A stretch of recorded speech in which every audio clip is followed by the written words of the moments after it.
माधवी खंडाळकर उपमुख्यमंत्री अजित पवार यांच्या भेटीसाठी पोहोचल्यात। रुपाली पाटील ठोंबरे यांच्या बहिणीवर मारहाणीचा आरोप करणाऱ्या माधवी खंडाळकर उपमुख्यमंत्री अजित पवार यांची भेट घेण्यासाठी राष्ट्रवादी कार्यालयामध्ये आलेले आहेत। रुपाली ठोंबरे पाटील यांची तक्रार करण्यासाठी माधवी खंडाळकर अजित पवार यांना भेटण्यासाठी आले असल्याची माहिती आहे आणि थोड्याच वेळामध्ये रुपाली ठोंबरे सुद्धा पक्ष कार्यालयामध्ये येणार आहेत असं समजतंय।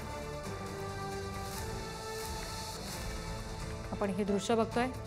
आणखी तपशील घेऊयात प्रतिनिधी ज्ञानेश्वर चौतमल यांच्याकडून। ज्ञानेश्वर, आता खंडाळकर सुद्धा या ठिकाणी आलेले आहेत अजित पवारांच्या भेटीला। रुपाली पाटील सुद्धा थोड्याच वेळात तिथे येतील असं समजतंय।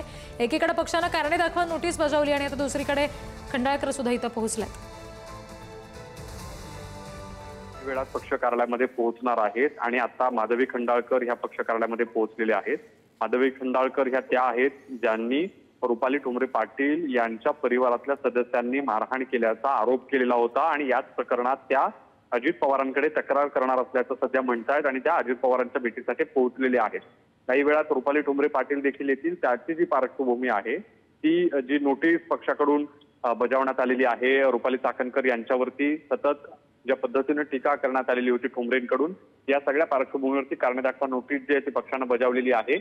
याचसाठी रुपाली ठोंबरे पाटील ह्या अजित पवारांच्या भेटीसाठी येत आहेत आणि इथे ह्या माधवी खंडाळकर आणि रुपाली ठोंबरे पाटील पुन्हा आमने सामने येण्याची शक्यता दिसते आहे।